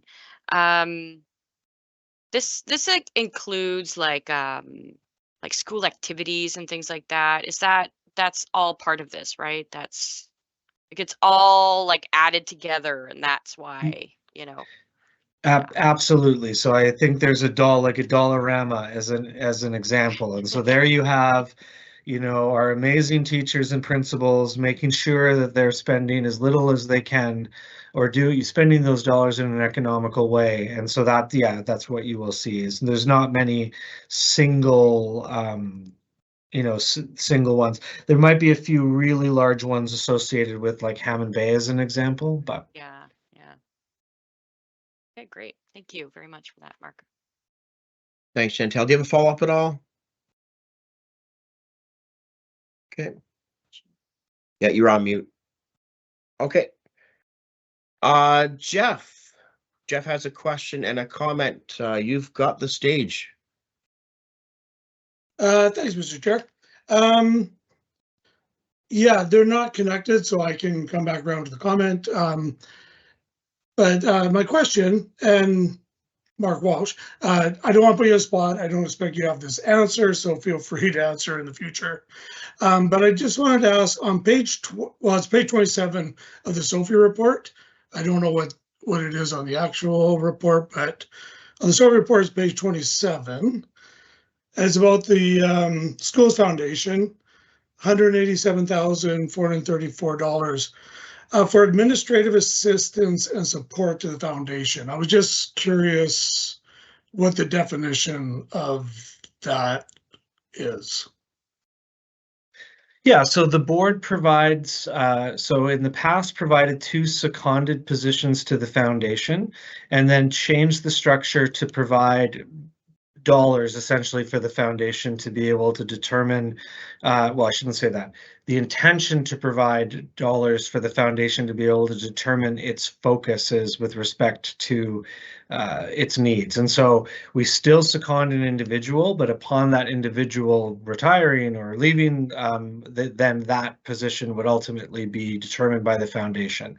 So with respect to the administrative assistant, that in the past was a position, and then what happened is that they've got needs that are not just administrative assistant, as far as I know. I don't actually know what they do, so we issue them support, and of course they do I mean, they're doing more than just scholarships now. They're doing food, and they're doing backpacks, and they're doing that kind of thing. But that's the support that's intended to flow. So that's the level of support. So it should probably say more than administrative assistant, just to say operational assistance. I'm not quite sure. Okay, thanks. Jeff, if you want to comment, you can roll it into your follow-up, or do you want to hang tight a bit? Yeah, if there's any other questions, I can wait. Well, I don't see anyone else. I think you're back at the front of the line again. Okay. Yeah, I'll keep it short. Page 23 in these, again, in the SOFI report, not on the actual agenda. Yeah, $8.5 million accumulated operating surplus, and I know there's going to be debate on, because some's restricted, and and I do get that, but I do want to comment on that number, and I don't want to comment on it now because this is last year, right? But just moving forward, we've talked about surpluses for many years. That this has been an ongoing thing, right?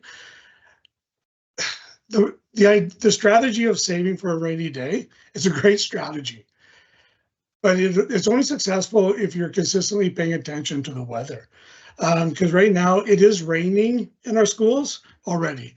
Our support staff, principals, teachers, I just want to say this, they're doing a miraculous job in providing that world-class education to our students, okay? But they're doing it on like super tight budgets. And when we see surplus year after year after year, we would like to see that money invested back into our schools, because it's really hard right now. We're short-staffed. Everybody's feeling the pressure right now. So I just wanted to say that, because moving forward to next year, I just want us to remember again this number, because this is a pretty large number. So moving forward, QB is going to have a list of ideas moving forward in the budget, and we're going to have opportunity to talk about that. So we'll do that in the future. But our wish right now is just that we remember this number, and let's try to invest those dollars into the schools now when they need it, because there's a lot of burnout. There's a lot of, it's tough out there. It's tough out there, and the more we can support our schools, the better. So I'll leave it there, because we'll talk about that more moving forward, but I just felt the need to talk about that. Thank you. Thank you, Jeff, for sharing. Could I possibly provide a little bit of response context, if that's okay? Absolutely not a problem. So, and again, I want to echo Jeff's point that we should be spending today's dollars on today's kids. There's no doubt about that. And the point about that, the rainy day fund is for when it's raining, and it's raining.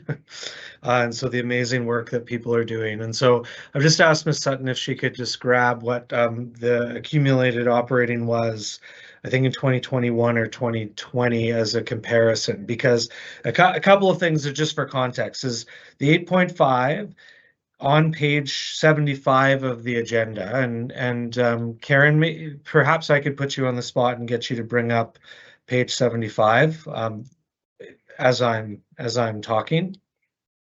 So just wanted to go through a couple of pieces on it, because again, if it was an $8.5 million surplus that we just could spend, we would need to be doing something about that. So our operating surplus in 2020 was $12.6 million. And I think that the point that Jeff has made, and again, absolutely fair, is we need to spend the money if we can afford to spend the money. And so the board has dropped that number significantly in a very short period of time by making some relatively big investments, partially in capital.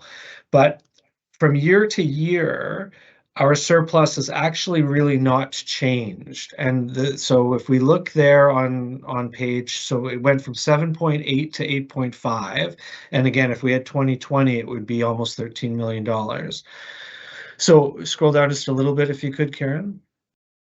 So these restricted amounts, you'll see we dropped our staffing contingency from 600 to 250 because we didn't spend it and we wanted to make sure that we weren't just setting aside money for the sake of setting aside money. Similarly, for the cost contingencies in replacement cost contingencies, so the Employment Standards Act changes, again, we dropped it to make sure that we weren't overestimating. The 484 is spent. So those are dollars that the board supported to spend. So you can take that right off our 8.1. The balance premium for district balance, that we've set, that's what used to be in the $5-6 million range. And what we've done is best practice worked with the providers to get a safe number to sit there. The ICY 717 is not our money. It's money specifically for that purpose, and we expended none of it. And so that explains the 8.5 to the 7.8, like the difference from year to year. The 259 that's sitting there, and you see it didn't change really at all from year to year, jointly managed with the NDTA. And so if we don't have enough TTOCs and we don't, and that money will keep flowing. And if you could just go down a little bit more, Karen, next page.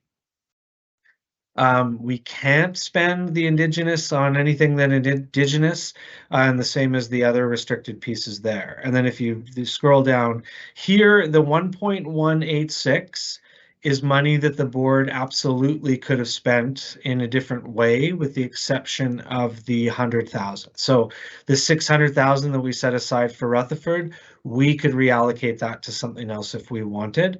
The enrollment increase would be a school equipment hit, but we certainly could reallocate that. So most of that 1.186 could have been reallocated to other purposes. And then the unrestricted operating reserve of 2.7, you'll remember that 700 of that ended up flowing to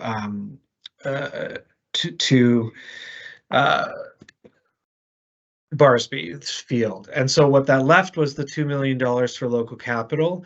And again, that money could have flowed in a different way as well.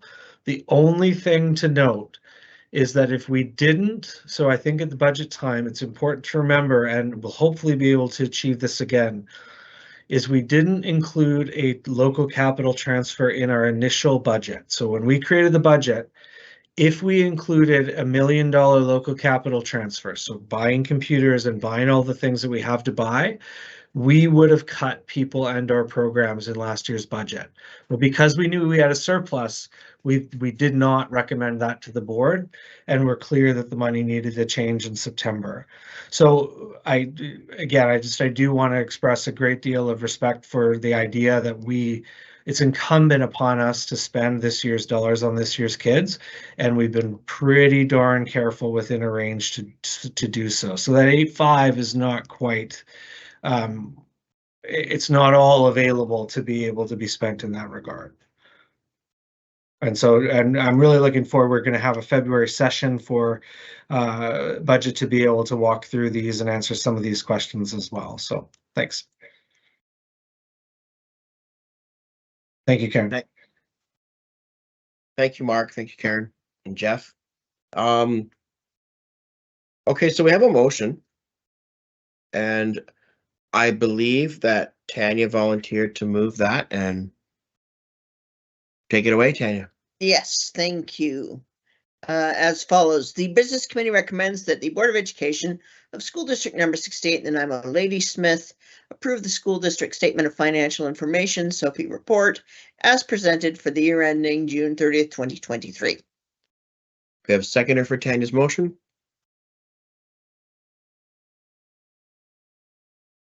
Everyone's jumping at it.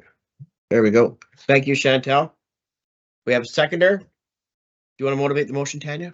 Nothing to motivate, it's a statutory requirement. Okay. That's fair.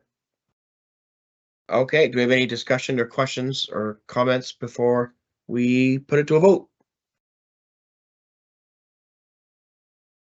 Not hearing any, so we will call the question.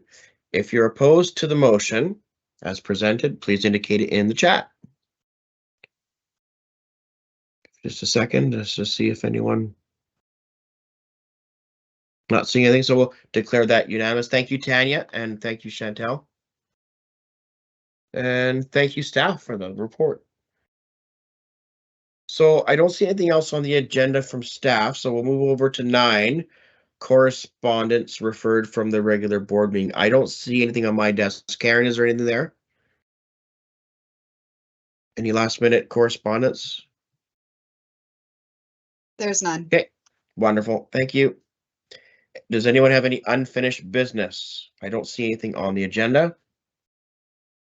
We will move to item 11, which is new business. Anyone want to bring forward any new business? Seeing none, we'll move to item 12 for information. Do any trustees that are doing any events this holiday season have any information that they'd like to share? Because I know we got lots of different things going on. No? Yes? Well, Please thank share- you for the please share the information. opportunity, Chair. Thank you for the opportunity, Chair.